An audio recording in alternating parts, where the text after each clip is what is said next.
ভাইয়া অ্যাকাউন্টিংয়ে এত প্র্যাকটিস করতেছি কিন্তু আশানুরূপ নাম্বার পাচ্ছি না।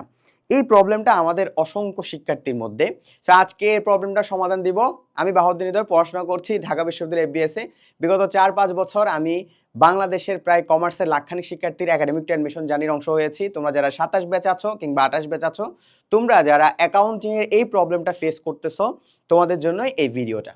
দেখো আমাদের কোর্স সাবজেক্টগুলোর মধ্যে হচ্ছে আমাদের accounting first paper, accounting second paper এবং ফিনান্স ফার্স্ট পেপার। বাকিগুলো হচ্ছে আমাদের মোটামুটি থিওরিটিক্যাল পার্ট। সো এগুলোর জন্য মূলত হচ্ছে আমাদের প্রাইভেট পড়তে হয় বা আমাদের বিভিন্ন কোচিংয়ে যাইতে হয় বা বিভিন্ন অনলাইন বড় ভাইদের সাহায্য নিতে হয় কিংবা হালকা শ্রেণীর এডস কোর্সে ভর্তি হইতে হয়। সো এইগুলার সমাধানের জন্য আমার আবার নিজেরও কিছু করতে হয়। নিজের কি? প্র্যাকটিস করা। সো আমি সবসময় একটা কথা বিশ্বাস করি ভাইয়া, অ্যাকাউন্টিংয়ে প্র্যাকটিস বাধ্যতামূলক। হ্যাঁ, অ্যাকাউন্টিংয়ে তুমি কখনো থিওরিটিক্যালের মতন ম্যাথ দেখে দেখে পড়ে পড়ে ম্যাথ করে তুমি কখনো পার পেয়ে যাবে না। অ্যাকাউন্টিং প্র্যাকটিস প্র্যাকটিস প্র্যাকটিস, কিন্তু প্র্যাকটিস করার পরও নাম্বার আসছে না কেন সেটার কিছু কি আছে? ভুল আছে। তো এই ভুলগুলো তোমার সাথে একটু তুলে ধরবো। দেখো এই ভুলগুলোর মধ্যে অন্যতম একটা ভুল হচ্ছে ভাইয়া, আমরা যারা সলিউশন দেখে দেখে প্র্যাকটিস করতেছি, মাইন্ড ব্লোয়িং। এই প্রবলেমটা অসংখ্য শিক্ষার্থীদের মধ্যে।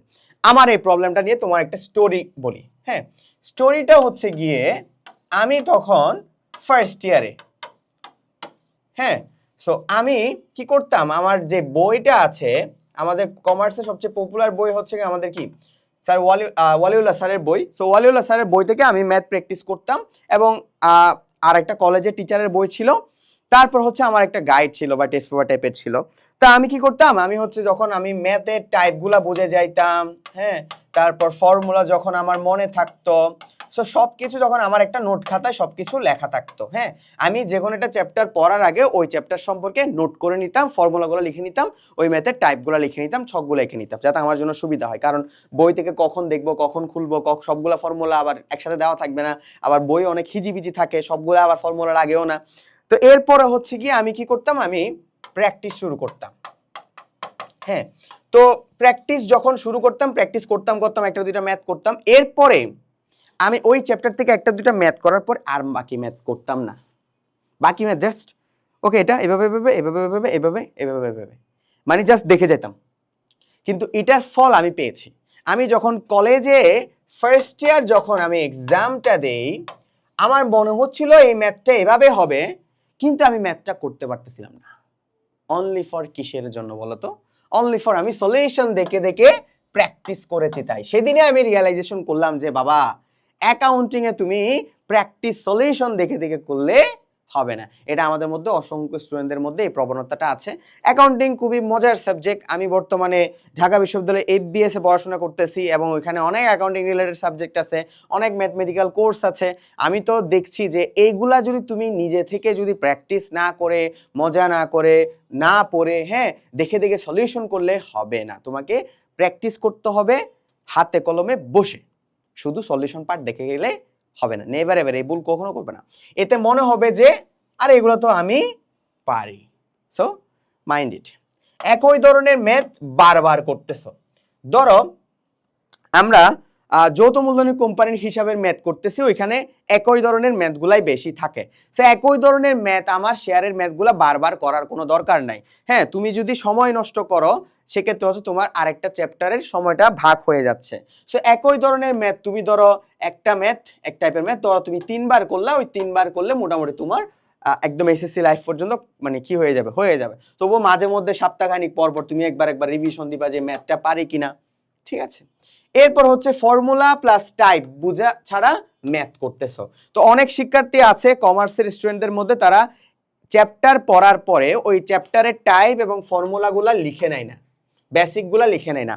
এবার যারা এসএসসি 26 ব্যাচের অ্যাকাউন্টিং পরীক্ষা দিয়েছে তাদের জিজ্ঞেস করবা যে ভাই অ্যাকাউন্টিং এর এমসিকিউ গুলো কোত্থেকে আসছে? সবগুলা একটা চ্যাপ্টারের বেসিকের নোট থেকে আসছে। একজন টিচার যখন ক্লাস শুরু করে তখন তিনি কিছু বাংলা পড়া পড়ায়, হ্যাঁ, রিডিং পড়া পড়ায়। ওই রিডিং পড়াগুলো একটু দেখে যাইতে হবে। ওই রিডিং পড়ার মধ্যে অনেক ইম্পর্টেন্ট ইস্যু আছে যেগুলো তোমার এমসিকিউর জন্য অনেক কাজে দিবে আর তোমাকে ম্যাথ প্র্যাকটিস করতে হেল্প করবে। ঠিক আছে, প্র্যাকটিস করতেছো কিন্তু টাইম ধরে করতেছো না, এটা একটা বড় সমস্যা। তো আমি যদি আর্থিক অবস্থার বিবরণী করি, ধর আর্থিক অবস্থার বিবরণী 2টা করার জন্য আমার 1 ঘন্টা সময় লাগে, হ্যাঁ, বেসিক্যালি। তো 1 ঘন্টার মধ্যে আমি ওটা করতে পারতেছি কিনা এটা তোমাকে বুঝতে হবে। হ্যাঁ, যেমন ধরো আমি যদি লেনদেন থেকে ম্যাথ আসলে এগুলো আমি পারতেছি, হ্যাঁ, তারপর যৌথ মূলধন কোম্পানি হিসাব থেকে ম্যাথ আসলে আমি পারতেছি, হ্যাঁ, তা এই ধরনের তুমি ইস্যুগুলো পারতেছো। হ্যাঁ, ব্যাংক সমন্বয় বিবরণী থেকে আমি ম্যাথ পারতেছি খুব কম সময়ে, কিন্তু তুমি যখন আর্থিক অবস্থা বিবরণী তোমার অনেক বেশি টাইম লাগতেছে, তো তোমার ওইখানে টাইম ধরে প্র্যাকটিস করতে হবে। বিশেষ করে আমাদের টাইম কনজিউমিং হয় বিশেষ করে আর্থিক অবস্থার বিবরণীতে, ঠিক আছে। এরপর হচ্ছে গিয়ে বোর্ড কোশ্চেনকে আমি ইগনোর করতেছি। অনেক বাল পাকনা আছে কি, সেটা হচ্ছে গিয়ে যারা নট জেমিয়ান, wow nice, wow Ideal College, wow ভিকারুনের সাথে পড়াশোনা করছি, বাই, দরকার নাই, ঠিক আছে। তোমার আলটিমেট সলিউশন হচ্ছে গিয়ে বোর্ড কোশ্চেন। তুমি বোর্ডে বসবা, তোমার ভিকারুনের সাথে তুমি বসবা না, ভিকারুনের টিচার তোমার কোশ্চেন করবে না, নটরডেমের টিচার তোমার কোশ্চেন করবে না, তোমার বোর্ডের অথরিটি তোমার কোশ্চেন করবে। হ্যাঁ, কোনো কারণে যদি আসে, বাট নটরডেমের স্টাইলে তার কোশ্চেন হবে না, তোমার বোর্ডের স্টাইলে কোশ্চেন করতে হবে। তুমি যদি সারাদিন শুধু তোমার কলেজের নটরডেমে তোমার কলেজের ভাই বলা কোশ্চেনগুলো তুমি সলভ করো, আলটিমেটলি তুমি লুজার। তোমার করতে হবে কি, তোমার ভাই বলা কোশ্চেন তুমি করিও বাহাদুরি দেখানোর জন্য, নো ইস্যু, কিন্তু তোমাকে বোর্ডকে প্রায়োরিটি দিতে হবে, ঠিক আছে। আমি এমন আমার অনেক কলেজে বন্ধু বান্ধব দেখেছি যারা হচ্ছে কলেজের কোশ্চেন নিয়ে একটা ফ্ল্যাক্স নিত, এই তুই আইডিয়াল কলেজের ম্যাথটা পারিস, এই তুই হচ্ছে নটরডেমের ম্যাথটা পারিস, এই চ্যাপ্টারে নটরডেমের ম্যাথটা একটু করে দেখাতে পারবি, এই যে এই ফ্ল্যাক্স নেওয়ার কোনো দরকার নাই। সে এ প্লাস পায় নাই, আমি এ প্লাস পাইছি, ঠিক আছে। সো আইডিয়াল কলেজ নটরডেমের ফ্ল্যাক্স নিয়ে কোনো লাভ নাই, তোমার আলটিমেটলি বসতে হবে কোথায়, বোর্ডে।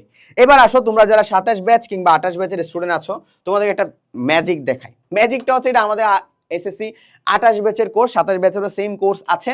তো তুমি যখন আমাদের কোর্সে যাবা, এখানে হিসাব বিজ্ঞান পার্টে যাবা, হিসাব বিজ্ঞানে দেখো হিসাব বিজ্ঞানের পরিচিতি, বৈষম্য পার্ট 1, ব্যাংক সমন্বয় বিবরণী, রেয়ামিল পার্ট 2, হিসাব বিজ্ঞানের নীতিমালা, প্রাপ্য হিসাবের হিসাব সংরক্ষণ, কার্যপত্র 2, দৃশ্যমান অদৃশ্যমান হিসাব রক্ষণ, আর্থিক অবস্থা বিবরণী 1, 2, 3, এবং হচ্ছে কি তোমার কি একতরফা দাখিলা পদ্ধতি।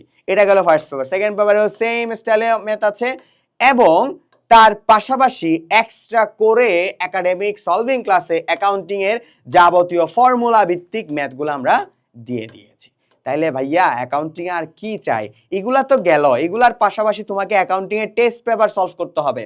হয় আর অ্যাকাউন্টিং এর টেস্ট পেপার সলভিং এ যখন যাবা, তোমার অ্যাকাউন্টিং এর টেস্ট পেপার সলভিং ক্লাস আছে, ওয়ান শর্ট ক্লাস আছে, হিসাব বিজ্ঞান প্রথম পত্র দ্বিতীয় পত্র।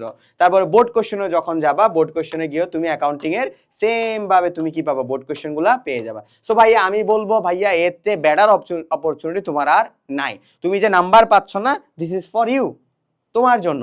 এখন তোমার যদি বেশি করে নাম্বার পাইতে ইচ্ছে করে এবং অ্যাকাউন্টিং এ তোমার যদি একটা ভালোবাসা থাকে, একটা অ্যাকাউন্টিং এর জন্য কমেন্ট বক্সে যে আমি অ্যাকাউন্টিং ভালোবাসি কমেন্ট করে লিখে দাও। আসসালামু আলাইকুম।